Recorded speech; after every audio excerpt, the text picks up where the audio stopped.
suaranya terlebih dahulu. Jelas. Apakah terdengar? Oh, terdengar. Ya, mohon maaf teman-teman, tadi ada gangguan teknis sebentar. Terima kasih atas waktunya yang sudah diberikan. Jadi kita langsung saja ke materi ya, karena juga sudah terlambat 18 menit ya kurang lebih. Nah, saya ingin sedikit mengulas dulu nih sebelumnya, sebelum kita melanjutkan ke materi yang sekarang harus kita bahas ya. Nah, kemarin kan kita sudah membahas bagaimana tokoh pergerakan awal gitu. Tokoh pergerakan awal pra kemerdekaan Indonesia, pra kemerdekaan Republik Indonesia. Nah, bagaimana mereka berperan aktif dalam menggagas, dalam melakukan cara perlawanan baru gitu. Yang sebelumnya itu bukannya tanpa perlawanan, tapi sudah dengan perlawanan gitu. Jadi sedikit saya mengulas kembali gitu ya, terkait dengan perlawanan bangsa Indonesia terhadap penjajah itu apa sih yang dilakukan gitu sebelum Dr. Wahidin, sebelum Budi Utomo, sebelum Indische Partij, sebelum Taman Siswa itu hadir, bagaimana perlawanannya. Nah, perlawanannya itu dalam bentuk fisik, teman-teman. Dalam bentuk fisik yang seperti apa gitu. Dalam bentuk fisik perlawanan secara langsung. Contohnya begini, bagaimana dan apa yang akan kawan-kawan lakukan coba ketika misalkan saja kita buat gambaran ya, rumah teman-teman didatangi oleh seorang maling gitu atau oleh seorang pencuri. Lalu apa yang akan teman-teman lakukan? Tentu yang pertama akan teman-teman lakukan itu adalah melakukan basic pertahanan diri gitu kan. Basic pertahanan diri. Nah, basic pertahanan diri ini seperti apa? Akan ada kontak fisik di sana, mungkin akan ada juga barang-barang yang hancur karena adanya kontak fisik tersebut kan. Dan juga akan ada verbal tinggi kan. Mungkin teriak maling atau tolong dan lain sebagainya dengan verbal yang tinggi, dengan intonasi nada yang tinggi. Nah, itu juga yang dilakukan oleh rakyat Indonesia pada saat itu ketika imperialisme itu datang, awalnya dengan baik, lalu kok lama-lama mereka melakukan sesuatu hal yang tidak baik gitu untuk kita dan merugikan kita. Nah, itu barulah muncul di situ ada perlawanan dari bangsa Indonesia, dari rakyat Indonesia dengan intonasi yang tinggi, dengan perlawanan fisik terhadap mereka. Nah, namun hal tersebut ternyata kita sudah tidak berhasil dan kita sudah melakukan sekuat tenaga namun tidak berhasil juga gitu. Sekarang begini, penggambarannya kembali gitu. Ketika kita melakukan perlawanan gitu terhadap imperialisme Belanda, itu tidak semua orang berani melakukan hal tersebut gitu karena akan ada kontak fisik. Ketika ada kontak fisik, di situ akan ada rasa sakit kan. Ketika di situ ada rasa sakit, maka di situ akan ada secara psikologis gitu ya, kita akan aduh sakit ya nanti ya gitu misalkan dan lain sebagainya. Nah, itu yang akan menimbulkan ketakutan akhirnya. Nah, perlawanan fisik tersebut akhirnya hanya istilahnya membuat kecil kuantitas perlawanan terhadap Belanda gitu. Bagaimana Belanda atau kaum imperialisme ini memiliki kekuatan yang besar, memiliki senjata, sumber daya manusia, teknologi dan lain-lain. Kita jauh di belakangnya gitu. Walaupun secara kultur, secara kebudayaan, secara lokal jenius, kita jauh di depan dibandingkan mereka. Namun secara fisik dan secara alat-alat mereka jauh di depan gitu daripada kita. Nah, hal tersebutlah yang akhirnya membuat ketakutan dan akhirnya juga membuat bangsa Indonesia yang lain tuh jengah. Nanti kalau saya ngelawan, saya bakalan ditendang. Kalau saya melawan, saya akan ditembak. Wah, kalau saya melawan, saya bakalan kehilangan keluarga saya dan lain-lain. Itulah yang membuat rasa takut.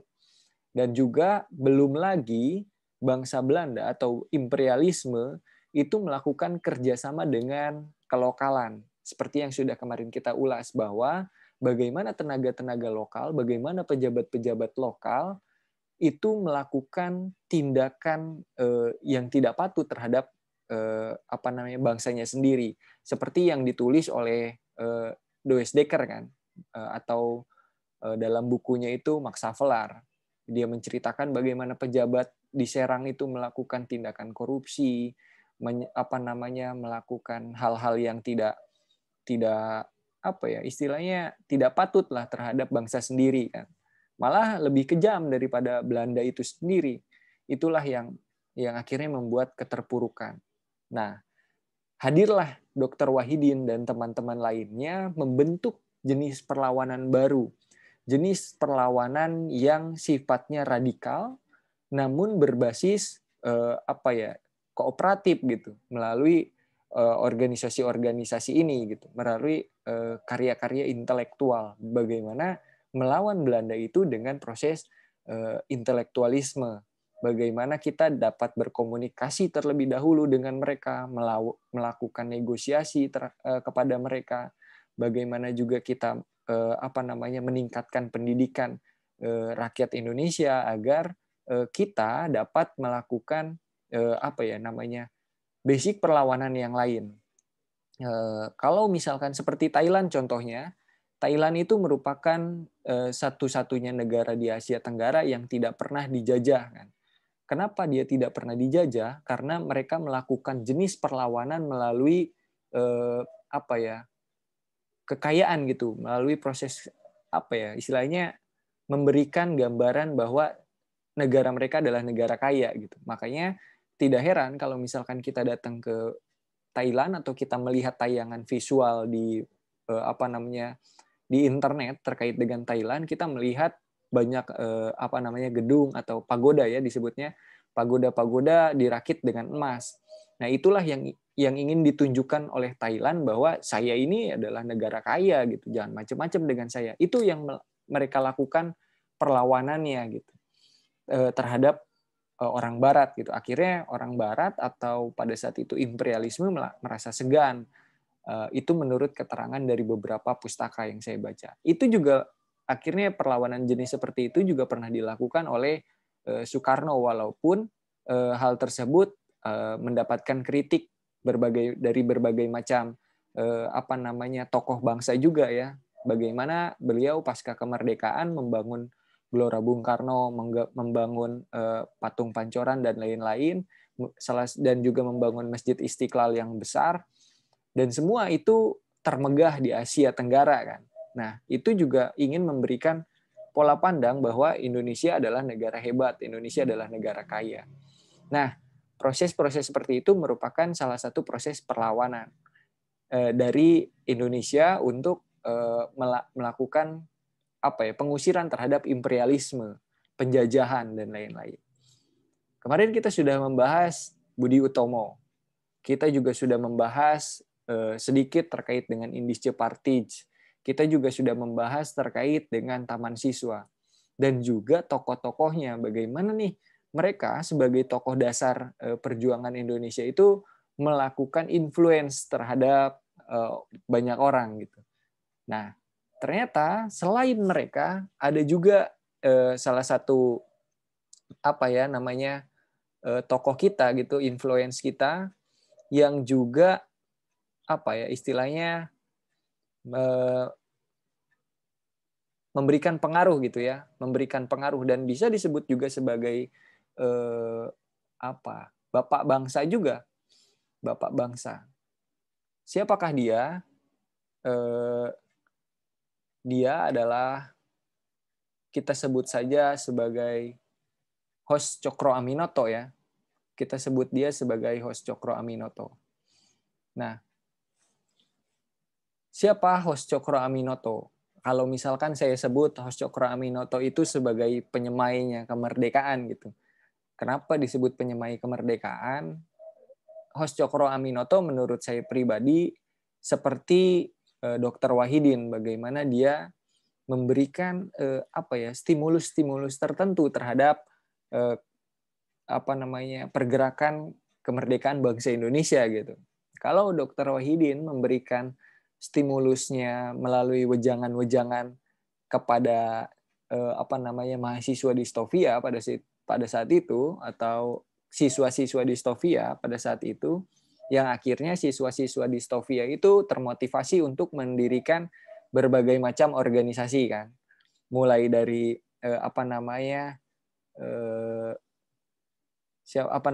Budi Utomo, terus juga Taman Siswa, Indische Partij, itu lahir dari Dr. Wahidin. Bagaimana Dr. Wahidin itu, ayo kita ini sebagai rakyat Indonesia, sebagai priai yang berkecukupan, sebagai kaum bangsawan yang memiliki kenyamanan sudah cukup lama, apakah kita akan berdiam saja melihat saudara-saudara kita, melihat keluarga-keluarga kita itu ditindas terus gitu? Apakah kita tidak tergugah gitu melihat hal tersebut gitu? Akhirnya lahirlah beberapa gerakan tersebut. Nah, kalau ditanya siapakah Hos Cokroaminoto, mungkin sebagian dari teman-teman sudah mengetahui Hos Cokroaminoto ini siapa, dan sebagian juga masih bingung siapa sih Hos Cokroaminoto ini gitu. Kenapa namanya Hos Cokroaminoto gitu.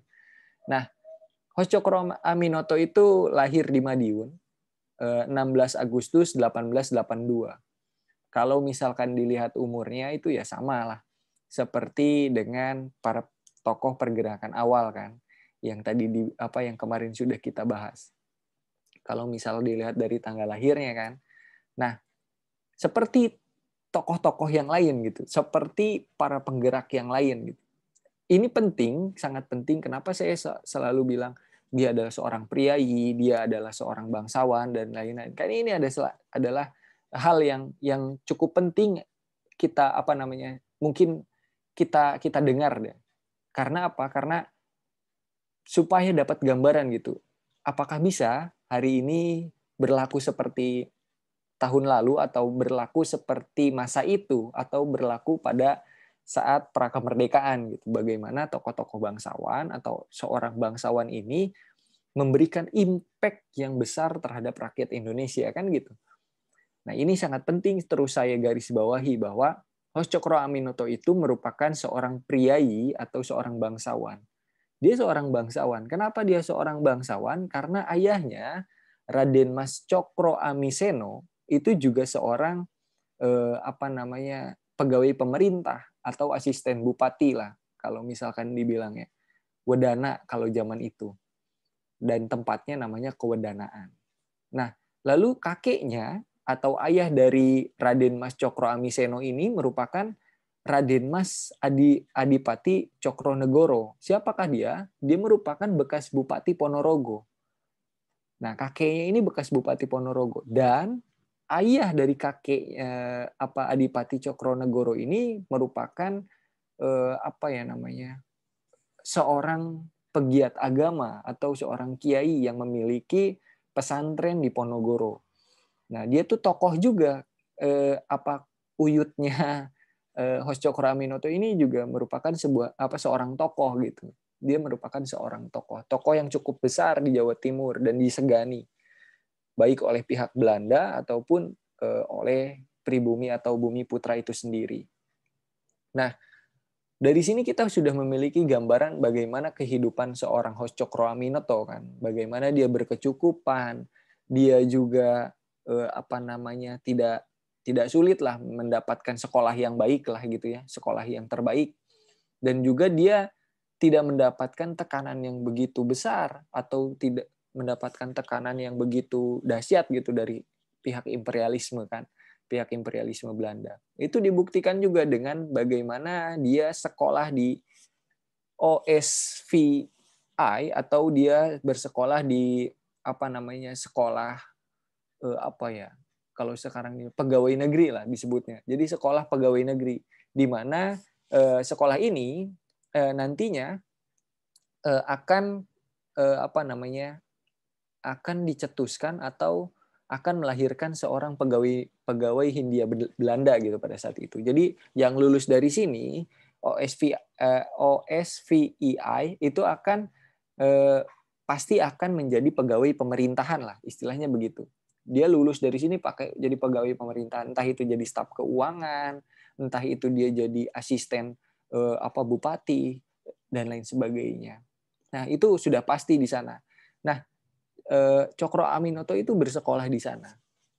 Dia tuh sekolah di sana, dan kalau sudah sekolah di sana pasti lulusnya kan menjadi pegawai pemerintah kan, jadi pegawai pemerintah Hindia Belanda kan, atau jadi salah satu staf khusus lah yang bekerja atas nama imperialisme Belanda toh. Karena pada saat itu sebelum kita merdeka, nama negara ini merupakan negara Hindia Belanda lah, bisa disebut gitu. Jadi diakuisisi oleh Belanda, ini tuh namanya negara Hindia Belanda di atas tanggung jawab Ratu Belanda. Seperti itulah kurang lebih ya penggambarannya. Nah, jadi pegawai pemerintahan tuh bekerjanya Hos Cokro Aminoto gitu setelah keluar dari sana. Nah, lalu bagaimana penggambaran Hos Cokro Aminoto pada saat kecil ya gitu? Karena dia orang yang berkecukupan. Ternyata dia sama dengan Sutomo, serupa dengan Sutomo, tapi beda lah dalam hal karakter dan lain sebagainya ya. Kalau kenakalan dan keberanian itu mirip dengan Sutomo. Hanya bedanya kalau misalkan Sutomo kan dari kecil dia sudah apa aja mau gitu, apa aja yang kamu mau pasti ayah berikan gitu dan lain sebagainya. Nah, ini tidak dikenal di Hos Cokro Aminoto, mungkin karena kental dalam pendidikan agama ya kan, Hos Cokro Aminoto ini. Nah, Hos Cokro Aminoto itu dikenal sebagai anak yang nakal, tapi berani gitu. Dia nakal tapi berani gitu. Nah, maka tidak heran kalau misalkan Hos Cokro Aminoto ini sempat berpindah-pindah sekolah gitu, yang akhirnya lulus di OSVA tadi gitu. Dia akhirnya lulus di sana gitu. Nah, Hos Cokro Aminoto ini selain nakal, tapi dia gemar membaca buku. Mungkin bisa disebut Ki Hajar Dewantara kedua ya, Ki Hajar Dewantara kedua lah. Bagaimana dia pada saat itu sudah mulai kelihatan gitu bibit-bibitnya, bibit-bibit pinternya lah misalkan gitu. Dia tuh sudah sering banget ngelihat ini tulisan apa ya gitu. Ini berita terkait apa ya. Nah, di surat-surat kabar itu dia sering iseng baca surat kabar, lalu dia membaca surat kabar tersebut dan memperhatikan permasalahan-permasalahan yang ada di surat kabar itu gitu. Apa nih permasalahan yang ada di surat kabar ini gitu. Yang akhirnya membuat Hos Cokro Aminoto itu bertanya-tanya, kok bisa seperti ini ya? Ada apa nih? Kok bisa-bisanya gitu pihak Hindia Belanda itu melakukan hal yang sekeji ini gitu. Kok bisa-bisanya orang Indonesia nerimain gitu. Kok bisa-bisanya? Nah, itulah yang menjadi pertanyaan di benak Hos Cokro Aminoto. Sehingga Hos Cokro Aminoto itu ketika dia sempat setelah dia sekolah itu lulus, lalu dia sempat bekerja sebagai pegawai administrasi di Ngawi. Nah, setelah dia sempat bekerja itu, dia memiliki gunjingan lah, terus bertanya-tanya di dalam pikirannya, bener nggak sih ya gue kerja di sini gitu, bener nggak ya saya kerja di sini, apakah jangan-jangan saya malah mengkhianati rakyat Indonesia, atau saya jangan-jangan mengkhianati keluarga saya sendiri, atau saya mengkhianati teman-teman saya sendiri. Itu yang menjadi pergulatan akhirnya di pikiran dan benak Hos Cokro Aminoto. Sehingga Hos Cokro Aminoto itu melakukan penolakan ketika dia harus melanjutkan sekolahnya lagi gitu. Dia harus melanjutkan sekolahnya kembali agar memiliki gelar profesi lah istilahnya gitu. Dia menolak. Tidaklah, saya nggak mau lah kerja-kerja sama Hindia Belanda gitu. Dia sempat juga berdiskusi dengan ayahnya gitu. Apakah kita sudah sesuai kerja begini, bekerja bersama Hindia Belanda? Apakah kita sudah sudah benar bekerja terhadap Hindia Belanda? Apakah kita tidak mengkhianati keluarga dan rakyat yang lain? Gitu. Itu menjadi mungkin bisa disebut perdebatan ya, atau mungkin itu juga bisa disebut diskusi singkat ya kepada dari Cokro Aminoto kepada ayahnya gitu. Kalau misalkan kita tahu kan tadi sudah kita bahas bahwa ayahnya itu sebagai seorang asisten bupati. Dia mengetahui terkait dengan apa namanya cara administrasi dan lain-lain, dia mengetahui semua. Kok ayahnya diam aja gitu? Itu yang menjadi apa namanya perdebatan dari Hos Cokro Aminoto ini. Nah, lalu setelah itu dia kemana gitu Hos Cokro Aminoto ini? Jadi Hos Cokro Aminoto ini keluar, dia tidak lagi bersama ayahnya, lalu dia itu sempat bekerja menjadi kuli angkut di pelabuhan. Nah, disinilah Cokro Aminoto bertemu dengan kaum proletar atau kaum bawah atau buruh-buruh yang tidak memiliki penghasilan yang cukup. Dia bertemu dengan banyak orang seperti itu di sini. Dia mendengar keluh kesahnya yang tidak pernah dialami sebelumnya oleh Cokro Aminoto kan. Sebelumnya dia belum pernah mengalami hal-hal tersebut. Dia dengarkan keluh kesahnya bagaimana jadi buruh dan lain-lain gitu. Uangnya terus upahnya terus dipotong dan lain-lain. Ini yang membuat Cokro Aminoto semakin yakin gitu bahwa ada yang tidak benar, ada yang tidak beres dengan pemerintahan Hindia Belanda ini. Gitu. Lalu setelah itu dia sempat menjadi jurnalis gitu, seorang jurnalis. Nah, kembali lagi seperti Ki Hajar Dewantara, ketika dia menjadi seorang jurnalis, kekritisannya semakin meningkat gitu. Karena ketika dia menjadi jurnalis kan dia harus mendatangi satu tempat ke tempat lain untuk membuat berita kan, yang akhirnya nanti ditulis lalu dicetak oleh dia. Nah, selain itu seorang jurnalis juga kan wajib untuk mengetahui dasar-dasar pengetahuan kan. Nah, agar itu menjadi informasi yang tidak menyaring informasi agar informasi itu menjadi informasi yang benar gitu. Itu terus diasah oleh Hos Cokro Aminoto. Nah, selama itu dia terus mengasah kekritisannya dan lain-lain. Akhirnya dia pindah ke Semarang. Dia berkelana deh di Jawa itu, dia berkelana yang akhirnya dia memutuskan diri untuk kembali lagi ke Surabaya. Nah, setelah dia kembali ke Surabaya, Cokro Aminoto ini karena kekritisannya, dan dia juga sudah dikenal oleh beberapa orang karena tulisannya juga, oleh beberapa tokoh juga dia sudah dikenal pada saat itu, akhirnya dia didatangi oleh Serikat Islam, sebuah organisasi yang awalnya itu bernama Serikat Dagang Islam atau SDI. Nah, Serikat Dagang Islam ini memiliki visi itu bagaimana para pedagang pribumi atau para pedagang bumi putra ini bisa bersatu dan juga bisa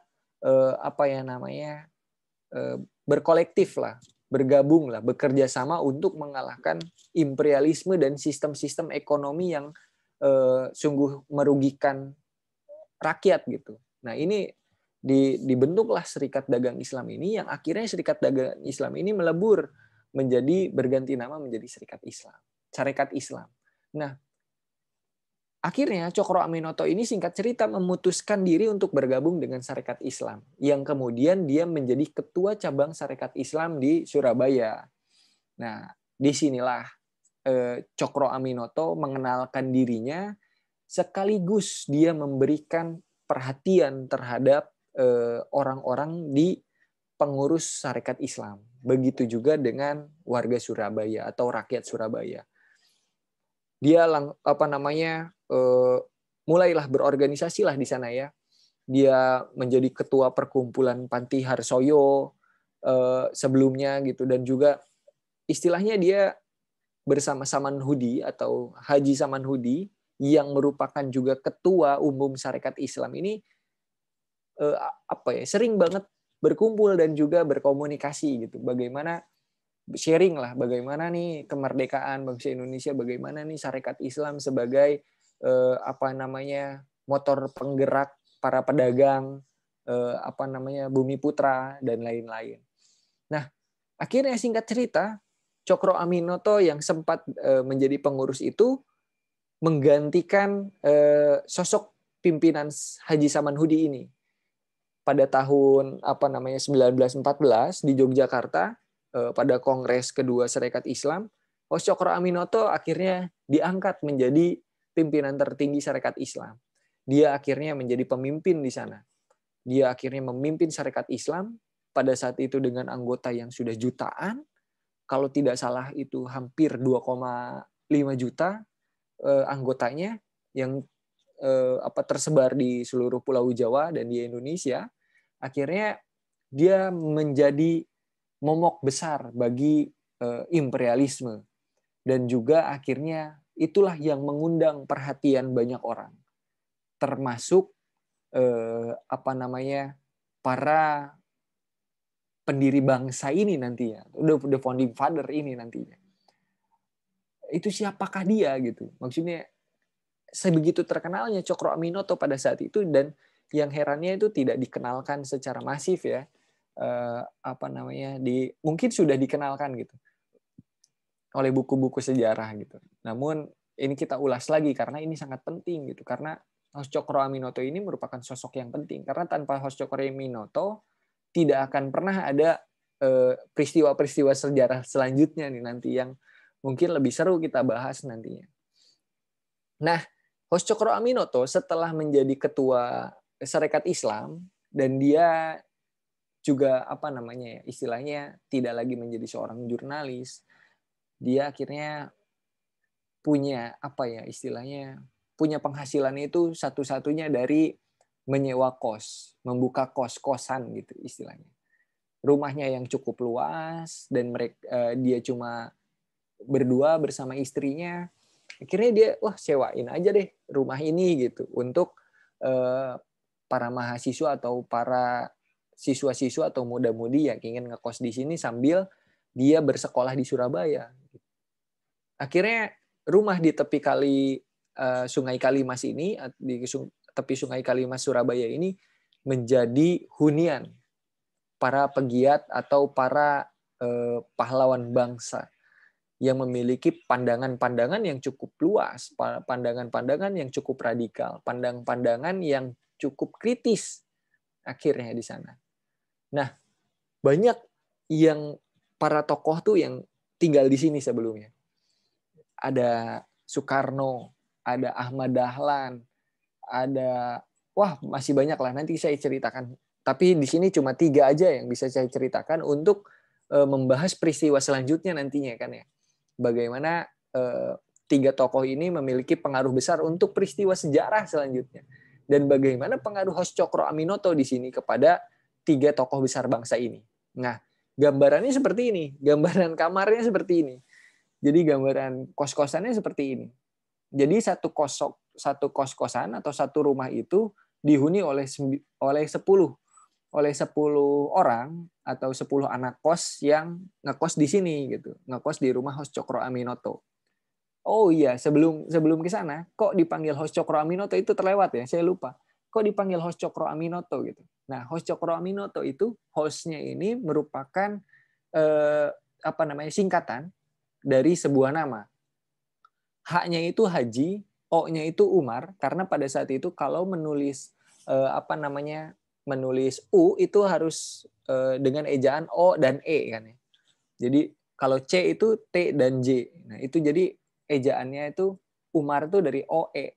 Jadi Host Cokro Aminoto itu Haji Umar Said Cokro Aminoto. Nah, itu nama dari Cokro Aminoto. Gelar haji ini pada saat itu dan hari ini juga masih populer oleh orang-orang Indonesia itu dijadikan sebuah titel atau sebuah gelar kepada mereka yang sudah melakukan keberangkatan haji atau keberangkatan ke tanah suci. Nah, ketika dia pulang lalu diberikan gelar lah yang disebut dengan haji tersebut gitu. Pada saat itu pada zaman Hindia Belanda itu sudah populer, sampai kakeknya juga kan diberikan titel atau diberi gelar haji kan gitu. Nah, itulah singkat cerita dari penamaan Host Cokro Aminoto ya. Nah, ini kamarnya bentuknya seperti ini kurang lebih, sederhana sekali karena pada saat itu kan ya nggak ada dispenser ya. Kalau misalkan mau mau masak air kan harus ke dapur. Menanak nasi ya harus ke dapur juga. Kalau sekarang kan bisa dibawa ke kamar mungkin ya, kalau anak-anak kosan sekarang bawa Magicom, masak air, masak mie, masak nasi di Magicom kan. dan lain-lain. Kalau anak kosan dulu cukup seperti ini, untuk tidur, lemarinya untuk buku, dan untuk peralatan-peralatan dan perlengkapan lainnya. Begitu juga dengan petromak atau pelita yang di sebelah kanan itu untuk pencahayaan pada malam hari, entah itu untuk belajar, entah itu untuk ngobrol-ngobrol dengan teman sebelahnya, dan lain-lain. Nah, di rumah host Cokro Aminoto ini, ada 3 orang yang akan saya bahas, yang sempat tinggal di sana. Nah, siapa saja dia? Dia itu ada Soekarno. Soekarno yang mana nih? Soekarno, Insinyur Soekarno, atau Presiden pertama Republik Indonesia. Nah, Presiden pertama Republik Indonesia itu sempat ngekos di rumah host Cokro Aminoto ini. Nah, kos-kosan host Cokro Aminoto ini memang populer gitu, mencetak banyak tokoh, mencetak banyak pemimpin di kos-kosan host Cokro Aminoto ini. Nah, sejak umur 15 tahun, Soekarno itu sudah ada di rumah host Cokro Aminoto. Dititipkan oleh sang ayah. Kenapa sang ayah kok tiba-tiba menitipkan itu? Ya karena kepopuleran host Cokro Aminoto ini pada saat itu. 2,5 juta kurang lebih anggota dari yang harus dipimpin oleh host Cokro Aminoto. Betapa hebatnya dia kan. Betapa hebatnya beliau ini. Host Cokro Aminoto itu. Nah, dititipkanlah di tempat itu Insinyur Soekarno dititipkan di sana, dan ketika dititipkan di sana, apa yang dilakukan oleh host Cokro Aminoto? Yang dilakukan host Cokro Aminoto itu tidak seperti Bapak kos hari ini, misalnya kayak cuma datang, "Dek, bayar kos," gitu misalkan, atau ketok pintu gitu, "Dek, kosan apa uang kosan ya, jangan lupa, Dek, uang bulanan," gitu. Tapi tidak dengan host Cokro Aminoto. Host Cokro Aminoto memang tetap memberikan biaya bulanan kepada mereka. Pada saat itu hanya Rp11 ya. Rp11 per bulan yang dia harus dibayarkan oleh para anak kos ini kepada host Cokro Aminoto. Saya entah bagaimana nilai kurs rupiah pada saat itu, saya tidak tahu. Nah, itu yang yang dilakukan oleh host Cokro Aminoto adalah melakukan sharing. Bagaimana dia tuh setiap hari itu memberikan buku kepada para anak kosnya. "Kamu udah baca buku apa hari ini?" "Belum." "Baca buku ini. Menarik, bagus, nanti setelah selesai baca berdiskusi dengan saya." Nah, itu yang dilakukan host Cokro Aminoto kepada anak-anak kosnya. Begitu juga dengan Soekarno. Bagaimana Soekarno bisa menjadi seorang tokoh nasionalis dan bagaimana Soekarno dapat menjadi seorang pemimpin negara ini. Itu salah satunya adalah didikan dari host Cokro Aminoto sebagai pembuka. Mukadimahnya dilakukan oleh host Cokro Aminoto. "Nih, kamu harus belajar ini, kamu harus belajar ini, belajar ini." Itu didikan yang dilakukan oleh host Cokro Aminoto di rumahnya. Makanya di rumahnya itu juga disebut juga sebagai salah satu sistem pendidikan. Yang kalau teman-teman ingat di pertemuan sebelumnya kita pernah membahas taman siswa kan. Bagaimana taman siswa itu menghadirkan sebuah sekolah yang 24 jam sang siswa itu selalu bertemu dengan seorang guru atau bertemu dengan gurunya. Yang akhirnya siswa ini dapat menggugu atau meniru gurunya tersebut. Itu yang dilakukan di kos-kosan ini. Singkat cerita, Cokro Aminoto ini pernah menikahkan anaknya, Siti Utari, dengan Insinyur Soekarno. Walaupun nikahnya disebut nikah gantung melalui beberapa catatan sejarah. Singkat cerita, host Cokro Aminoto menjadikan Soekarno itu sebagai seorang yang memiliki karakter besar. Walaupun nantinya Soekarno dan host Cokro Aminoto memiliki pandangan yang berbeda. Ini sangat menarik. Kita bahas di sesi selanjutnya. Lalu selanjutnya siapa? Yang kedua itu ada Kartosuwiryo. Kartosuwiryo ini sudah mengidolakan host Cokro Aminoto sejak dulu. Sejak dia ada di Jong Java dan Jong Islamit Bon ya, atau perkumpulan para pemuda Islam pada saat itu. Dia sudah sudah mengidolakan host Cokro Aminoto gitu. Bagaimana nih ya caranya saya belajar dengan host Cokro Aminoto? Itu yang yang dirasakan oleh Kartosuwiryo gitu. Yang akhirnya membuat Kartosuwiryo, saya ngekos aja dari sana. Gitu. Siapa Kartosuwiryo? Kartosuwiryo adalah orang yang mendirikan DITII. Gitu. Dia merupakan tokoh fundamentalis agamis yang juga nantinya di peristiwa selanjutnya dia akan bersitegang atau dia akan berkonflik dengan Soekarno. Dia juga akan berkonflik dengan Soekarno. Begitu juga dia akan memiliki beda pandangan dengan host Cokro Aminoto itu sendiri.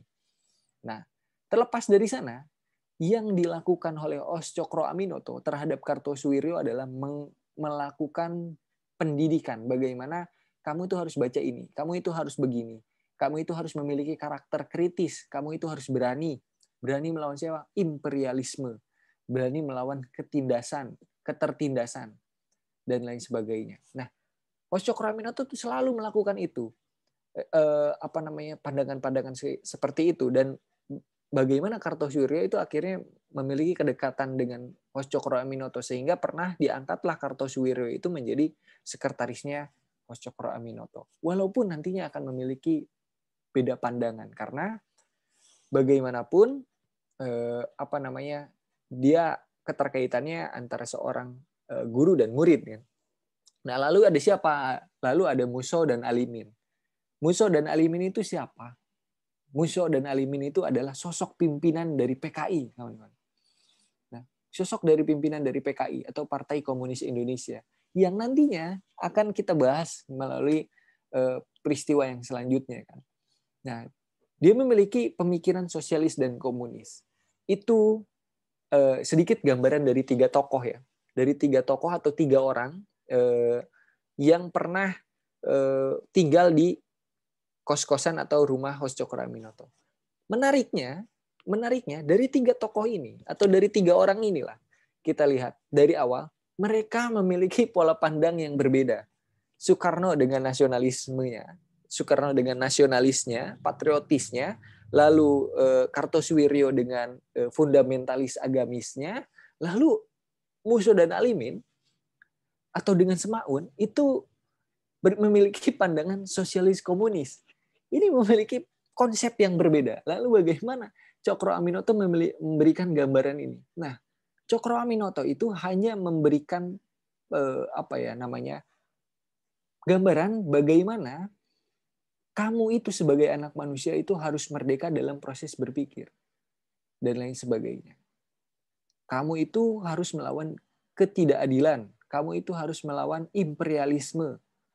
Walaupun nantinya setiap murid ini atau setiap anak kos ini memiliki jalan masing-masing gitu. Memiliki yang satu ke sini, yang satu ke sini, yang satu ke sini, dan nantinya mereka memiliki pola pandang yang berbeda walaupun mereka pernah satu kos bareng. Mereka pernah jadi bapak kos dan anak kos. Dan itulah yang akhirnya menjadikan pola pandang mereka ini berbeda. Tapi yang tidak boleh tidak boleh kita tinggalkan itu bagaimana host Cokro Aminoto itu mendidik mereka layaknya seorang murid dan seorang siswa. Nah, itulah yang bisa kita lihat bagaimana sosok host Cokro Aminoto ini memberikan pengaruh besar melalui pemikiran-pemikiran yang berbeda. Jadi gambarannya sama ya seperti yang sebelumnya, bagaimana walaupun kamu berbeda pandangan nggak apa-apa. Kamu hanya selesai di sini ya. Nanti kalau misalkan ini kita tetap berteman ya. Itu yang gambaran yang diberikan oleh host Cokro Aminoto. Walaupun nantinya para murid-murid ini atau para siswa ini memiliki pandangan yang salah nantinya. Atau memiliki hal yang lain gitu. Yang dianggap gini. Enggak deh. Cokro Aminoto ini enggak deh gitu. Pandangannya udah lain gitu, udah berbeda. Tapi boleh kita akui dan kita harus acungi jempol gitu bagaimana dia akhirnya melahirkan tokoh-tokoh yang begitu hebat gitu. Ada lagi selain ini ada Ahmad Dahlan, pendiri Muhammadiyah. Itu dia ngekos di sini dulu sebelumnya. Itulah yang bisa kita saksikan bagaimana host Cokro Aminoto ini sebagai penyemai kemerdekaan. Dia yang memberikan ini loh pola pandang seperti ini. Jadi saya rasa seperti itu yang yang bisa dibahas terkait dengan host Cokro Aminoto ya. Bagaimana host Cokro Aminoto ini memberikan pengaruh yang baik gitu terhadap pola kritis. Sekian teman-teman yang bisa saya bahas di hari ini gitu. Apakah ada Oke, Pak Dharma. Terima kasih untuk sharingnya. Pak Dharma, sepertinya di chat ada beberapa pertanyaan yang mungkin bisa kita bahas dari chat dulu ya. Oh Sama ya, kalau yang ada mau bertanya lagi silakan di chat ya. untuk apa dari Meli ya, dari Meli. Oh iya ya, bisa. Nanti kita akan menjelaskan Sumpah Pemuda ya di tahun 1928. Setelah ini nanti kita akan membahas ke arah sana. Kita akan membahas bagaimana Sumpah Pemuda ini memberikan pengaruh baru gitu terkait dengan pola pergerakan. Tapi sebelum dia mengenal Sumpah Pemuda dan dia juga sebelum mengenal bagaimana Sabang sampai Merauke ternyata kita memiliki pola bahasa yang berbeda, kita kan tentunya bahas dari organisasi dulu. Setelah dari organisasi ini ternyata dia bertemu dengan orang-orang yang berbeda, memiliki pandangan-pandangan yang sama. Orangnya beda, bahasanya beda, tapi pandangannya sama. Nah, ini nanti akan kita bahas kok terkait dengan itu gitu. Nah, tadi dari David kan ya bagaimana Cokro Aminoto tadi sudah dijelaskan di awal terkait dengan lahirnya dia di mana, dia juga sempat kerja di mana ya terkait dengan itu. Kalau misalkan Cokro Aminoto pada saat itu kan Cokro Aminoto itu merupakan seorang anak bangsawan ya. Dia anak bangsawan, dia lahir di Jawa Tengah Jawa Timur ya itu masuknya ya. Tapi kakeknya itu di Jawa Timur di Probolinggo. Dia merupakan seorang yang berani, dia juga merupakan seorang yang kritis, dia juga merupakan seorang yang istilahnya aware gitu terhadap permasalahan-permasalahan yang ada di lingkungannya. Dia terbuka gitu bagaimana ini harus ditangani nih, ini harus diselesaikan nih, ini harus tidak boleh didiamkan saja gitu. Dan dia tidak takut dengan kalau misalkan saya keluar dari keluarga saya akan jatuh miskin gitu. Dia tidak takut dengan itu. Tapi yang dia takutkan adalah bagaimana kalau misalkan ini tidak pernah selesai. Itu yang ditakutkan oleh Host Cokro Aminoto. Kalau ini tidak pernah selesai bagaimana? Lalu tanggung jawab saya bagaimana ya? Nah, itu yang coba diselesaikan gitu oleh Cokro Aminoto. Nah, kalau Cokro Aminoto itu ya memang nama dari yang diberikan oleh bapaknya ya. Saya nggak tahu juga kenapa namanya Cokro Aminoto gitu. Karena ya memang diberikan oleh seorang dia kan Raden Mas, dia adalah seorang Raden Mas. Raden Mas itu kan gelar kebangsawanan seorang seorang Jawa ya. Bagaimana dulu keraton biasanya yang memberikan nama tersebut gitu, atau orang-orang di dalam keratonan itu sendiri yang memiliki stratifikasi sosial atau tingkat sosial itu di atas gitu, tingkat kekayaan yang di atas, bisa dibilang seperti itulah. Nah, itulah yang yang diberikan oleh ayahnya kepada kepada Cokro Aminoto gitu. Jadi gelar itulah yang diberikannya. Tapi berbeda dengan Ki Hajar Dewantara. Ki Hajar Dewantara melepaskan namanya Raden Mas Suwardi itu, lalu dia mengganti namanya menjadi Ki Hajar Dewantara, melepaskan nama embel-embel kebangsawanannya. Nah, itu berbeda dengan Cokro Aminoto. Cokro Aminoto tidak melakukan itu. Dia tetap menggunakan namanya, tapi dia tidak memakai kekayaannya untuk istilahnya ini loh saya adalah orang kaya gitu. Dia tidak seperti itu. Cokro Aminoto adalah seorang yang disebutnya kalau misalkan sederhana gitu. Dia adalah seorang yang sederhana. Jadi seperti itu buat teman-teman. Ana, malah nggak Cokro Aminoto tamatan Osvia, tapi kok dia bisa jadi jurnalis? Apakah bisa tanpa sekolah atau tamat jurnalis? Kalau misalkan pada saat itu jurnalis, untuk menjadi seorang jurnalis itu kita cukup melamar pekerjaan ke sana dan ditanya apakah kita dapat menulis, apakah kita dapat membaca, dan apakah kita dapat berbahasa Belanda atau berbahasa asing gitu.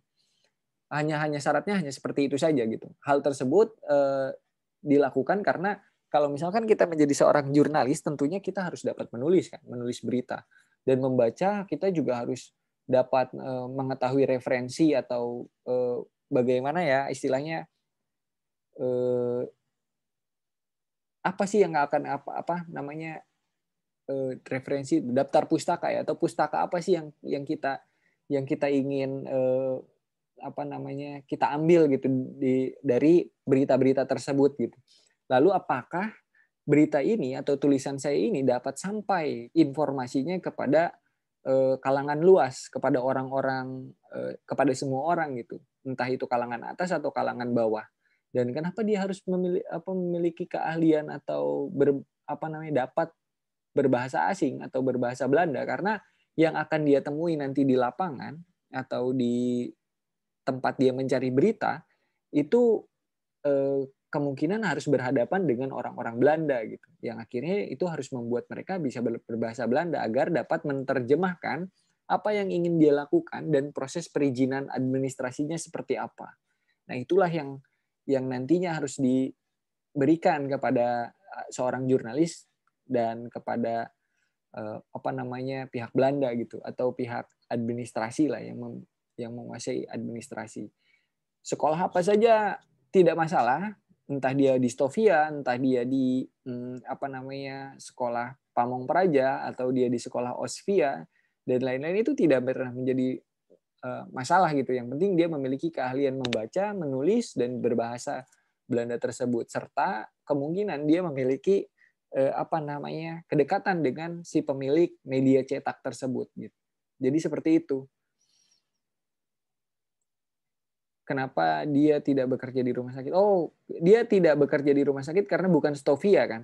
Kalau Stovia itu rumah sakit kerjaannya atau kesehatan. Tapi kalau Osvia atau OSVA itu dia di staf kepemerintahan.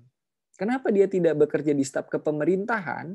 Karena dia menolak bekerja sama dengan imperialisme Belanda. Kalau dia bekerja di staf kepemerintahan, berarti dia di bawah Belanda dong. Lalu kalau di bawah Belanda, berarti saya harus mendengarkan apa kata Belanda dan lain sebagainya. Itulah yang tidak diinginkan oleh Hos Cokro Aminoto, sehingga dia memutuskan untuk tidak bekerja di sana.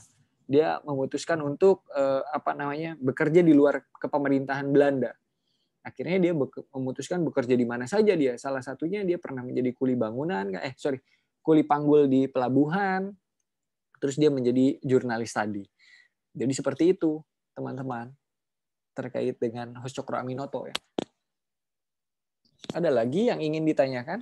Oke, Pak Dharma, saya rasa cukup ya, karena waktu kita sudah jam 8 ya. Iya. Ya, terus Pak Dharma sedikit informasi ya, sahabat kelas sedikit informasi ya, berhubung Pak Dharma minggu depan akan melakukan penelitian ya Pak Dharma ya. Iya, betul. Mungkin boleh infokan sedikit penelitiannya seperti apa, terus sekalian infokan kelas kita akan libur 3 minggu ke depan ya. Oh iya. Silakan Pak. Iya, jadi saya mohon maaf kepada teman-teman semua gitu terkait dengan kelas selanjutnya, kelas sejarah selanjutnya. Saya tidak dapat mengisi kelas selanjutnya karena saya akan melakukan penelitian ke Kendal, Jawa Tengah. Nah, saya akan melakukan penggalian di sana atau ekskavasi terkait dengan sebuah situs di sana. Nama situsnya Boto Tumpang kalau nggak salah, atau Bata Tumpang kalau bahasa Indonesianya. Nah, Bata Tumpang. Di situs Bata Tumpang itu saya akan melakukan penggalian dan sedikit penelitian terkait dengan pengaruh Mataram awal di pantai utara Jawa Tengah atau di pantai utara Pulau Jawa. Nah, nanti hasil penelitiannya dari penelitian tersebut, kalau misalkan sudah jadi dan sudah selesai hipotesanya atau kesimpulannya, nanti bakalan saya sharing kepada teman-teman gitu. Jadi kita bakalan balik dulu kemungkinan ke masa klasik ya. Kita akan balik dulu ke masa klasik, kita akan bahas bagaimana prosesnya terjadi gitu. Mungkin teman-teman juga akan bertanya, mereka naik apa sih dulu transportasinya dan lain-lain. Bagaimana mereka cara membangun bangunan, apakah dulu ada rumah dan lain-lain. Mungkin bisa dipertanyakan seperti itu. Jadi saya mohon maaf, nanti kita bakalan ketemu lagi di bulan Mei ya, di bulan Mei awal untuk kelas selanjutnya di jam yang sama mungkin ya Kak ya.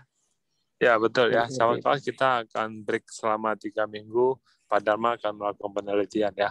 Iya. Jadi sahabat kelas, untuk semasa libur kelas sejarah kita akan isi dengan kelas belajar menjadi penulis ya.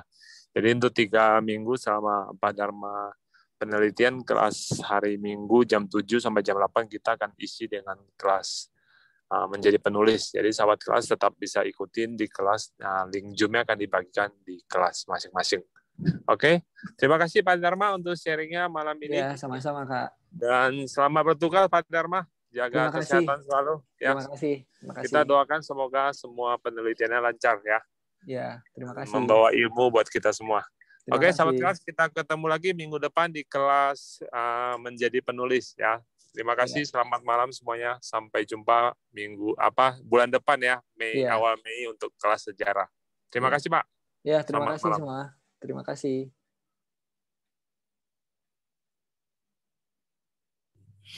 Terima kasih Kak Dharma. Terima kasih Ketua Kelas. Dadah. Terima kasih. Sampai jumpa. Dadah. Dadah.